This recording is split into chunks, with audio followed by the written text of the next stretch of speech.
ಕನ್ನಡ ನಾಡು, ಇದು ಕನ್ನಡಿಗರ ನಾಡಿಮಿಡಿತ.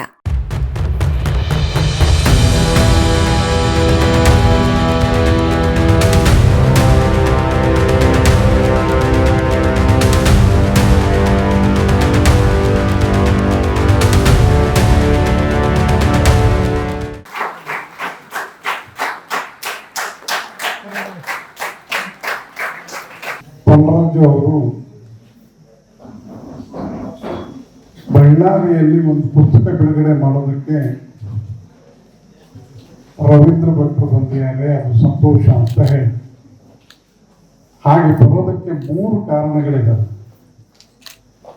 ಆ 3ರಲ್ಲಿ 2 ಕಾರಣ ಶಾಂತನಾರಾಯಣ, 1 ಕಾರಣ ಕೃಷ್ಣದೇವರಾಯನ ಹೆಸರಿರುವಂತಹ ಯೂನಿವರ್ಸಿಟಿ, ವಿಜಯನಗರ ಕೃಷ್ಣದೇವರಾಯ ಯೂನಿವರ್ಸಿಟಿ ಅಲ್ಲ. ಕೃಷ್ಣದೇವರಾಯ ಸ್ವತಃ ಸಾಹಿತಿ. ಅವನು ಸಾಹಿತ್ಯ ಕೃತಿಗಳನ್ನು, ಮಹಾಕಾವ್ಯಗಳನ್ನು ಬರೆದವನು. ಜಾಂಬವತಿ ಕಲ್ಯಾಣದಂಥ ಕೃತಿಯನ್ನ ಬರೆದಂಥ ವ್ಯಕ್ತಿ. ಅಲ್ಲಸ್ವಾಮಿ ಪೆದ್ದಣ್ಣ ಅಂತೇಳಿ ಒಬ್ಬ ಸಾಹಿತಿ ಇದ್ದ. ಆ ಸಾಹಿತಿ ಮನುಚರಿತಮು ಅಂತೇಳಿ ಒಂದು ಪುಸ್ತಕ ಬರೆದ.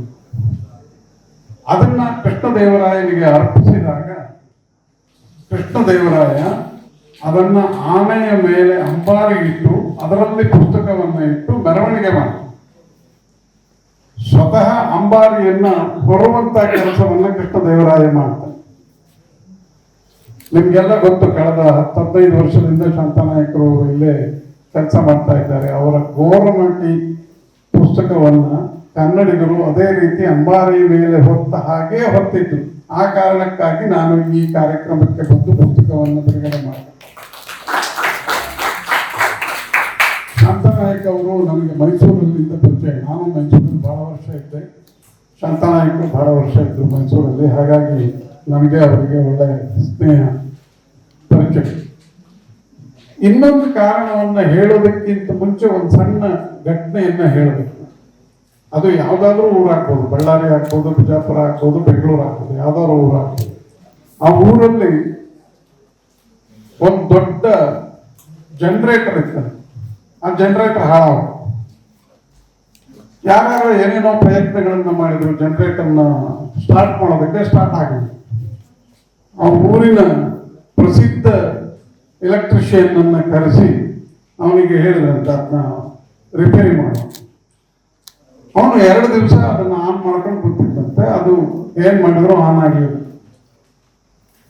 ಸುಮಾರು 48 ಗಂಟೆ ಕಳೆದ ಮೇಲೆ ಅವನು ಒಂದು ಏಣಿ ತಗೊಂಡು ಏಣಿ ತಂದ್ರು. ಒಂದು ಸುತ್ತಿಗೆ ತಗೊಂಡು ಒಂದು ಜಾಗದಲ್ಲಿ ಟನ್ ಅಂತ ಹೊಡೆದ ತಕ್ಷಣ ಜನರೇಟರ್ ಆರಂಭ ಆಯ್ತು. ಜನರೇಟರ್ ಆರಂಭ ಆಯ್ತು. ನಿಮ್ ಬಿಲ್ ಎಷ್ಟು ಅಂತ ಕೇಳಿದ್ರು. ಅವನು $10,000 ಅಂತ. ಒಂದು ಸುತ್ತಿಗೆ ಇದ್ದ 1 ಟನ್ ಅಂತ ಹೊಡೆದಿದ್ದಕ್ಕೆ $10,000 ಕೊಡೋದು. ಅದಕ್ಕೆ ಬ್ರೇಕಪ್ ಕೊಡು ಅಂತ ಕೇಳಿದ್ರು. ಅದಕ್ಕೆ ಅವನು ಬ್ರೇಕಪ್ ಕೊಟ್ಟನಂತೆ. ಸುತ್ತಿಗೆಯಿಂದ ಹೊಡೆದಿದ್ದಕ್ಕೆ $1, ಎಲ್ಲಿ ಹೊಡೆದ್ರೆ ಸ್ಟಾರ್ಟ್ ಆಗುತ್ತೆ ಅಂತ ಅಧ್ಯಯನ ಮಾಡಿದ್ದಕ್ಕೆ $9,999 ಅಂತ.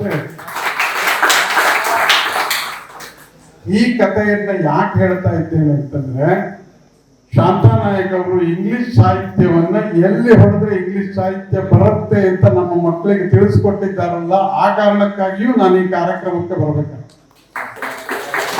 ಸಂತೋಷ್ ಅವರು ಸದ್ಯದಲ್ಲೇ ರಿಟೈರ್ಡ್ ಆಗ್ತಾ ಇದ್ದಾರೆ. ನನಗೆ ನೀವು ಸ್ವಾಗತ ಭಾಷಣ ಮಾಡುವಾಗ ಏನನ್ನಿಸ್ತಾ ಇತ್ತು ಅಂದ್ರೆ ಬೀಳ್ಕೊಡುಗೆ ಸಮಾರಂಭ ಮಾಡ್ಬಿಡ್ತಾರೆ ಅಂತ ಅಂದ್ಕೊಳ್ತಾ ಇದ್ದೇನೆ. ಬೀಳ್ಕೊಡುಗೆ ಸಮಾರಂಭ ಇನ್ನೂ ದೊಡ್ಡದಾಗಿ ಮಾಡ್ತಾರೆ ಗೊತ್ತು ನನಗೆ. ಒಂದು ಅಭಿನಂದನಾ ಗ್ರಂಥ ಕೂಡ ತರಬೇಕು ಅವರಿಗೆ. ಅಂಥದ್ದೊಂದು ಕೆಲಸ ಮಾಡಲಿ ಅಂತ ನಾನು ಹಾರೈಸ್ತೇನೆ. ಅವರ ಶಿಷ್ಯರು ದಾವಣಗೆರೆಯಲ್ಲಿದ್ದಾರೆ, ಕಾರವಾರದಲ್ಲಿದ್ದಾರೆ, ಮೈಸೂರಲ್ಲಿದ್ದಾರೆ, ಎಲ್ಲ ಕಡೆಗೆ ಅವರ ಶಿಷ್ಯರಿದ್ದಾರೆ, ಸ್ನೇಹಿತರಿದ್ದಾರೆ. ಹಾಗಾಗಿ ಅದು ಚೆನ್ನಾಗಿ ಆಗತ್ತೆ ಅನ್ನುವ ವಿಶ್ವಾಸ ಇದೆ. ಅದರ ಮುನ್ನುಡಿಯಾಗಿ ಈ ಕಾರ್ಯಕ್ರಮ ನಡೀತಾ ಇದೆ ಅಂತ ನಾನು ಉದ್ದೇಶಪೂರ್ವಕವಾಗಿ ಪುಸ್ತಕದ ಬಗ್ಗೆ ಮಾತಾಡೋಣ. ನಡೆದಷ್ಟು ದೂರ ಪುಸ್ತಕದ ಬಗ್ಗೆ ಮಾತಾಡೋಣ. ಪುಸ್ತಕವನ್ನು ಓದಿದ್ದೇನೆ, ಬಹಳ ಹೊಸತನದ ಪುಸ್ತಕ. ನಮ್ಮೆಲ್ಲರ ಮನಸ್ಸಿನಲ್ಲಿಯೂ ಒಂದು ಚಿತ್ರ ಇದೆ. ದೊಡ್ಡ ಸಮಸ್ಯೆ ಏನು ಅಂತಂದ್ರೆ 2000 ನಂತರ ಹುಟ್ಟಿದ ಮಕ್ಕಳಲ್ಲಿ ಇಂಥ ಚಿತ್ರ ಬಹಳ ಅಪರೂಪ. ಯಾಕಂದ್ರೆ ಎಲ್ಲವೂ ಡಿಫೈನ್ ಆಗಿಬಿಟ್ಟಿದೆ. ನಾವು ಎಲ್ಲದೂ ನೋಡೋದು, ಓದೋದು ಇಲ್ಲ, ಕೇಳೋದು ಇಲ್ಲ, ಎಲ್ಲ ನೋಡೋದು. ಎಷ್ಟು ನಾವು ನೋಡುವ ಇದಕ್ಕೆ ನಮ್ಮ ನಮ್ಮ ಜೀವನ ಒಪ್ಕೊಂಡಿದ್ದೇವೆ ಅಂತಂದ್ರೆ, ನಾನು ಏನಾದ್ರು ಒಂದು ಲೇಖನ ಬರೆದ್ರೆ ನನಗೆ 100 ಜನ ಕರೆ ಮಾಡಿದ್ರೆ ಅವರಲ್ಲಿ 98 ಜನ ಹೇಳೋದು ಪ್ರಜಾವಾಣಿಯಲ್ಲಿ ನಿಮ್ಮ ಲೇಖನ ನೋಡದೆ ಸಾರ್ ಅಂತ, ಒಬ್ರು ಓದ್ದೆ ಸಾರ್ ಅಂತ ಹೇಳೋದು, ಎಲ್ಲರೂ ನೋಡದೆ ಸಾರ್ ಅಂತಾನೆ ಹೇಳಿ. ಮನೆಯಲ್ಲೂ ಹಂಗೆ ನಮ್ಮ ಮಕ್ಕಳಿಗೆ ಏನಾದ್ರು ಒಂದು ವಿಶೇಷವನ್ನು ತೋರ್ಸಕ್ ಹೋದ್ರೆ, ಏನಾದ್ರು ಒಂದು ಹೇಳಕ್ ಹೋದ್ರೆ ತೋರ್ಸು ನೋಡೋಣ ಅಂತಾರ. ತೋರಿಸ್ಬೇಕು ನಾವು. ಅಂದ್ರೆ ಮೊಬೈಲ್ ಅನ್ನ ನಾವು, ಟಿವಿಯನ್ನು ನಾವು ನೋಡೋದ್ರಿಂದ ಏನಾಗಿದೆ ಅಂತಂದ್ರೆ ಕಲ್ಪನೆ ಮಾಡಿಕೊಳ್ಳುವ ಶಕ್ತಿಯನ್ನು ನಾವು ಕಳ್ಕೊಂಡಿದ್ದೀವಿ. ನಮ್ಮ ಮಕ್ಕಳಿಗೆ ಕಲ್ಪನೆ ಮಾಡ್ಕೊಳಕ್ ಬರಲ್ಲ, ಯಾಕಂದ್ರೆ ಎಲ್ಲವೂ ಚೌಕಟ್ಟಿನಲ್ಲಿ ಇದೆ. ನಮ್ಗೆಲ್ಲ ನನ್ನ ವಯಸ್ಸಿನವರಿಗೆ, ಶಾಂತನಾಯಕ ವಯಸ್ಸಿನವರಿಗೆ ಎಲ್ಲ ಅಜ್ಜ ಅಜ್ಜಿ ಕತೆ ಹೇಳಿದ್ರು, ನಾವು ಕತೆಗಳಲ್ಲಿ ಕೇಳಿದ್ವಿ, ಚಂದಮಾಮ ಅಮರಚಿತ್ರ ಕಥೆಯನ್ನೆಲ್ಲ ಓದ್ಕೊಂಡು ಬೆಳೆದಿದ್ವಿ. ಹಂಗಾಗಿ ನಮ್ಗೆ ನಮ್ಮ ರಾಮ, ನಮ್ಮ ಹನುಮಂತ ಎಲ್ಲವೂ ನಮ್ದೇ ಬೇರೆ. ನನ್ನ ರಾಮ ಬೇರೆ, ಶಾಂತನಾಯಕರ ರಾಮ ಬೇರೆ, ಪನ್ರಾಜ್ ಅವರ ರಾಮ ಬೇರೆ. ಆದ್ರೆ ಇವತ್ತು ಹಂಗಿಲ್ಲ. ಮೊಬೈಲ್ನಲ್ಲಿ ಬರುವ ರಾಮನೇ ರಾಮ, ಟಿವಿಯಲ್ಲಿ ಬರುವ ರಾಮನೇ ರಾಮ, ಅವನೇ ಹನುಮಂತ. ನನಗೆ ಯಾಕೆ ಪುಸ್ತಕಗಳನ್ನ, ಪತ್ರಿಕೆಗಳನ್ನ ಓದ್ಬೇಕು ನಾವು? 1990ರಲ್ಲಿ ಹೈದರಾಬಾದ್ ಕರ್ನಾಟಕ ಡೆವಲಪ್ಮೆಂಟ್ ಬೋರ್ಡ್ ಅಂತ ಅಂದಿನ ಮುಖ್ಯಮಂತ್ರಿಗಳಾಗಿದ್ದಂತ ವೀರೇಂದ್ರ ಪಾಟೀಲ್ ಅವರು ಮಾಡಿದಾಗ ಬಳ್ಳಾರಿಯನ್ನು ಬಿಟ್ಟು 3 ಜಿಲ್ಲೆಗಳನ್ನು ಸೇರಿಸಿ ಬೋರ್ಡ್ ಮಾಡಿದ್ರು, HKDB. ಆ ಬೋರ್ಡ್ ಮಾಡಿದಾಗ ಬಳ್ಳಾರಿನ ಬಿಟ್ಟಿದ್ದೀರಿ ಅಂತೇಳಿ ಹೋರಾಟ ಪ್ರಾರಂಭ ಮಾಡಿದ್ರು. ಅವಾಗ ಕರ್ನಾಟಕ ಯುವಕ ಸಂಘ ಅಂತಿತ್ತು, ಅದರ ಅಧ್ಯಕ್ಷ ಇದ್ದೆ. 1 ತಿಂಗಳು ಹೋರಾಟ ಮಾಡಿದ್ಮೇಲೆ ಅದು ಕೆಲಸ ಆಗಲಿಲ್ಲ. ಆಗ ಚೇಂಬರ್ ಆಫ್ ಕಾಮರ್ಸ್ ಸೇರಿಸಿ ಎಲ್ಲರನ್ನೂ, ಎಲ್ಲ ಪಕ್ಷದವರು ಮೊಟ್ಟ ಬಾರಿಗೆ ಒಂದೇ ವೇದಿಕೆಗೆ ತಂದು ಹೋರಾಟ ಮಾಡಿದ್ಮೇಲೆ ಬಳ್ಳಾರಿಯನ್ನ ಆ ಬೋರ್ಡ್ಗೆ ಸೇರಿಸಲಾಯಿತು. ಅಲ್ಲಿಂದ ಹೋರಾಟ ಮುಂದುವರೆಸಿ ಸಾಂವಿಧಾನಿಕ ಹಕ್ಕನ್ನು ಪಡೆಯುವಂತ ಒಂದು ಹೋರಾಟ ಮುಂದುವರೆಯಿತು. ವೈಜನಾಥ್ ಪಾಟೀಲ್ ಅವರ ಅಧ್ಯಕ್ಷತೆಯಲ್ಲಿ ನನ್ನನ್ನು ಬಳ್ಳಾರಿ ಜಿಲ್ಲಾಧ್ಯಕ್ಷನಾಗಿ ಮಾಡಿದ್ರು ಆ ಹೋರಾಟ ಸಮಿತಿಗೆ. 2013ರಲ್ಲಿ ನಿಮ್ಗೆ ಇವತ್ತಿರುವಂತ 371 ಕಲಂ ಅಲ್ಲಿ ಕೂಡ ಮತ್ತೊಮ್ಮೆ ಬಳ್ಳಾರಿಯನ್ನು ಬಿಟ್ಟಿದ್ರು. ಬಳ್ಳಾರಿ ಸೇರಿಸಲೇಬೇಕಂತ ಹೋರಾಟ ಮಾಡಿ ಸೇರಿಸಿದ್ದೇನೆ ಅನ್ನುವಂಥ ಒಂದು ಹೆಮ್ಮೆಯ ವಿಷಯವನ್ನು ತಾವು ವಿದ್ಯಾರ್ಥಿಗಳಿಗೆ ಹೇಳೋದಕ್ಕೆ ಇಷ್ಟಪಡ್ತೀನಿ. 371 ಶಿಕ್ಷಣ, ಉದ್ಯೋಗ ಮತ್ತು ಅಭಿವೃದ್ಧಿ 3 ಪರಿಕಲ್ಪನೆಗಳನ್ನ ಅಲ್ಲಿ ಸೇರಿಸಲಾಗಿದೆ. ಅದಕ್ಕೆ ಹಿನ್ನೆಲೆ ಏನು ಅಂತ ಹೇಳಿದ್ರೆ ಡಾಕ್ಟರ್ ನಂಜುಂಡಪ್ಪ ಅವರು, ಡಾಕ್ಟರ್ ಎಂ ನಂಜುಂಡಪ್ಪ ಅವರದೇ 5 ಅರ್ಥಶಾಸ್ತ್ರಜ್ಞರಲ್ಲಿ ನಾನು ಆಗಲೇ ಹೇಳಿದಂಥ ಬಳ್ಳಾರಿಯ ಪ್ರೊಫೆಸರ್ ಶೇಷಾದ್ರಿ ಅವರು ಒಬ್ಬ ಸದಸ್ಯರಾಗಿದ್ದರು. ಅವ್ರು ನನಗೂ ಮೇಷ್ಟ್ರು. ನಾನು PSc ಮಾಡಿ post graduate diploma in business management ಮಾಡುವಾಗ ನನಗೆ ಮೇಷ್ಟ್ರು. ಅದಾದ್ಮೇಲೆ CA ಮಾಡಿದ್ರು. ಹಾಗಾಗಿ ಅವರು ಹೋರಾಟಗಳ ದಿಶೆಯಿಂದ ಕೂಡ ಮತ್ತು ಅರ್ಥಶಾಸ್ತ್ರಜ್ಞರಾಗಿ ನಮ್ಮ ಜೊತೆಗಿದ್ದರು ಕೂಡ. ಜೊತೆಗೆ ಅವರ PhDನೇ ಪ್ರಾದೇಶಿಕ ಅಸಮಾನತೆ ಆಗಿದೆ. ನಾನು ಜಸ್ಟ್ 86 ನವೆಂಬರ್ CA ಪಾಸ್ ಆದಾಗ ಅವ್ರ PhD ಫೈನಲೈಸೇಷನ್ ಇತ್ತು. ಅವರ ಪ್ರೂಫ್ ರೀಡಿಂಗಿಗೆ ನಾನು ಧಾರವಾಡದಲ್ಲಿ 18 ದಿನ ಅವ್ರ ಜೊತೆಗಿತ್ತು. ಹಾಗಾಗಿ ಅಲ್ಲಿಂದ ಹೆಚ್ಚು ಪ್ರಾದೇಶಿಕ ಅಸಮಾನತೆ ಬಗ್ಗೆ ಸ್ವಲ್ಪ ತಿಳ್ಕೊಳ್ಳೋದಕ್ಕೆ ಸಾಧ್ಯ ಆಯಿತು. ಈ ಅಸಮಾನತೆ ಬಗ್ಗೆ ಯಾಕೆ ನಾನು ಮಾತಾಡ್ತಾ ಇದ್ದೀನಿ ಅಂತ ಹೇಳಿದ್ರೆ, ಅಂಥ ಅಸಮಾನತೆಗಳು, ಅವಕಾಶ ವಂಚಿತರ ಬಗ್ಗೆನೇ ಎಲ್ಲ ಸಾಹಿತಿಗಳು ಬರೆದಿರ್ತಾರೆ ಅಂತ ನಾನು ಅದು ಅಂದ್ಕೊಂಡಿದ್ದೆ. ಸತ್ಯವಾಗಿ ಅಲ್ಲೋ ಗೊತ್ತಿಲ್ಲ, ನೀವು ಹೇಳ್ಬೇಕು. ಹಾಗಾಗಿ ಆ ರೀತಿಯ ಅವಕಾಶ ವಂಚಿತರಿಗೆ, ಧ್ವನಿ ಇಲ್ಲದವರಿಗೆ ಧ್ವನಿ ಕೊಡುವಂತ ಸಾಕಷ್ಟು ಸರ್ತಿ ಅವರನ್ನು ಭೇಟಿಯಾದಾಗಲೂ ಈ ಥರದೊಂದೊಂದು ಒಳಹನ್ನ ನಮಗೆ ಬಿಡ್ತಾ ಇರ್ತಾರೆ, ಕೊಡ್ತಾ ಇರ್ತಾರೆ. ನನ್ನ ನಾಟಕಗಳನ್ನ ಕೂಡ ನೋಡಕ್ಕೆ ಬರ್ತಿರ್ತಾರೆ ಸರ್. ಬೆಳಗ್ಗೆ ನಾನು ನಮ್ಮನ್ನೆಲ್ಲ ಕನಕದುರ್ಗ ದೇವಸ್ಥಾನಕ್ಕೆ ಕರ್ಕೊಂಡು ಹೋಗಿದ್ದರು. ನನ್ನ ರವೀಂದ್ರ ಭಟ್ ಸರ್, ನಮ್ಮ ನಾಯಕ ಸರ್ ಅವರು ಅಲ್ಲಿ ದೇವರ ಪ್ರಸಾದವನ್ನು ಕೊಟ್ಟರು. ರವೀಂದ್ರ ಭಟ್ ಸರ್ ಇಸ್ಕೊಂಡ್ರು. ಇಸ್ಕೊಂಡು ಈ ಪ್ರಸಾದಕ್ಕೆ ಯಾವಾಗ ಮಾನ್ಯತೆ ಬರುತ್ತೆ ಅಂತಂದರೆ, ನಾನು ಮನೆಗೆ ಹೋಗಿ ನಮ್ಮ ಅಮ್ಮನಿಗೆ ಕೊಟ್ಟು ಅವರಿಂದ ಇಸ್ಕೊಂಡಾಗ ಇದಕ್ಕೆ ಶ್ರೇಷ್ಠತೆ ಬರ್ತದೆ ಅಂತ. ಅಂದರೆ ಎಲ್ಲ ದೇವರುಗಳಿಗಿಂತ ತಾಯಿ ದೇವರು ಬಹಳ ದೊಡ್ಡದು ಅನ್ನುವ ಈ ಒಂದು ವಿವೇಕ ಇದೆಯಲ್ಲ, ಅದು ಬಹಳ ಮುಖ್ಯ. ಪ್ರಸಾದದ ಪರಿಕಲ್ಪನೆ ತುಂಬ ಇದೆ. ಕುಡಿಯುವ ನೀರೆಲ್ಲ ಹೋಗಿದ್ದರಿಂದ ದೇವಸ್ಥಾನದೊಳಗಡೆ ಹೋಗಿ ಬಂದ ತಕ್ಷಣ ಹೂವು, ಹಣ್ಣು, ಕಾಯಿ ಎಲ್ಲ ಪ್ರಸಾದ ಆಗ್ಬಿಡುತ್ತೆ.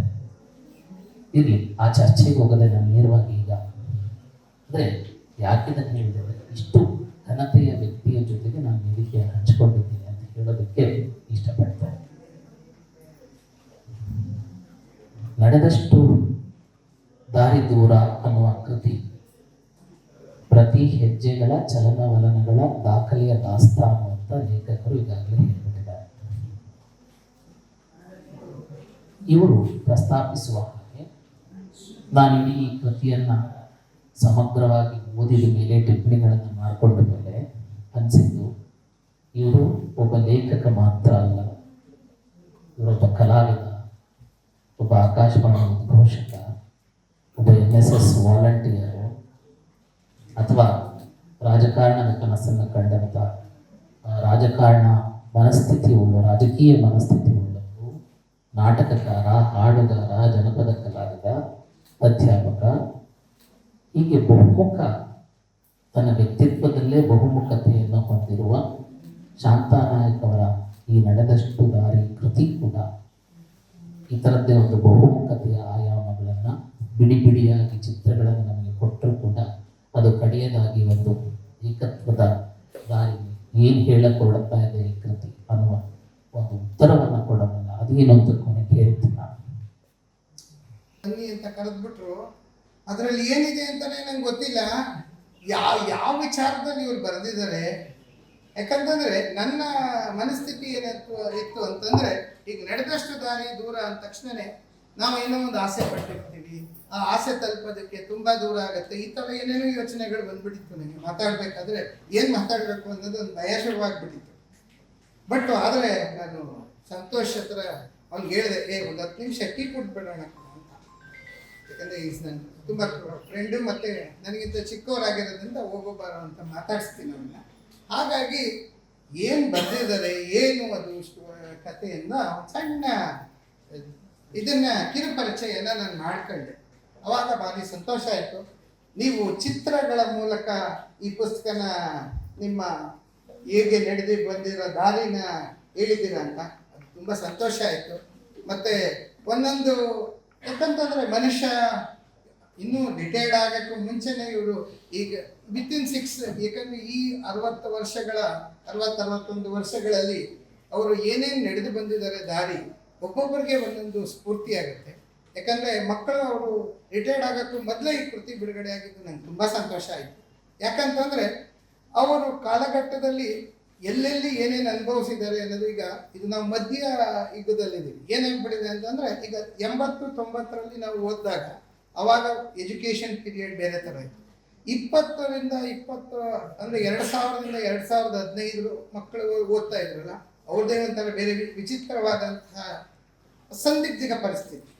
ಮತ್ತು ಈಗ ಅಂದರೆ ಈಗ ಲಾಸ್ಟ್ 5 years ಕೋವಿಡ್ ಆದಮೇಲಿನ ಮಕ್ಕಳ ಮನಸ್ಥಿತಿ ಬೇರೆ ಇದೆ. ಅಂದರೆ ಇವ್ರು ಏನಾಗಿದೆ ಅಂತಂದರೆ, ಈ 34-35 ವರ್ಷಗಳ ಸುದೀರ್ಘ ಅವರ ಕಾಲಾವಧಿನಲ್ಲಿ ಕೆಲಸ ಮಾಡಿದಾರಲ್ಲ, ಆ ಕೆಲಸ ಮಾಡಿರೋದು ಮತ್ತು ಯಾವ ಥರ ಕಷ್ಟಪಟ್ಟು ಅವರು ಜೀವನನ ಈ ಮಟ್ಟಕ್ಕೆ ಬಂದಿದ್ದಾರೆ ಅಂತಂದರೆ ಅದರದ ಝಲಕ್ಗಳ ಫೋಟೋಗಳು. ಈಗ ಏಕೆಂದರೆ ನಾವು ಪುಸ್ತಕಗಳನ್ನ ಓದೋದನ್ನ ತುಂಬ ಕಡಿಮೆ ಮಾಡಿಬಿಟ್ಟಿದ್ದಾರೆ ನಮ್ಮ ಮಕ್ಕಳು. ಸುಮ್ಮನೆ ಈ ಎವ್ರಿ ಡೇ ನಾವೇನು ಮಾಡ್ತೀವಿ ಅಂದರೆ ವಾಟ್ಸಪ್ಪಲ್ಲಿ ಆಗಿರ್ಬೋದು, ಫೇಸ್ಬುಕ್ಕಲ್ಲಿ ಆಗಿರ್ಬೋದು, ಸುಮ್ಮನೆ ಹಿಂಗೆ ತಳ್ತಾ ಅದ್ರ ಮೆಟೀರಿಯಲ್ ಏನಿದೆ ಅಂತಲೇ ನೋಡಿರಲ್ಲ.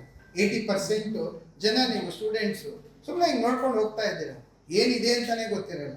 ಆ ಇನ್ಸ್ ಆ್ಯಂಡ್ ಔಟ್ಸ್ ಬಗ್ಗೆ ಅರ್ಥ ಆಗಿರಲ್ಲ.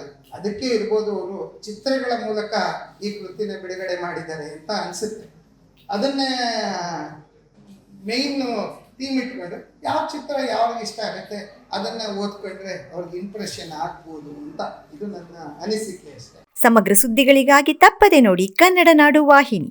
ಸಬ್ಸ್ಕ್ರೈಬ್ ಮಾಡಿಕೊಳ್ಳಲು ಕೂಡಲೇ ಪಕ್ಕದಲ್ಲಿ ಕಾಣುವ ಬೆಲ್ ಐಕಾನ್ ಕ್ಲಿಕ್ ಮಾಡಿ ನೋಟಿಫಿಕೇಶನ್ ಪಡೆಯಿರಿ.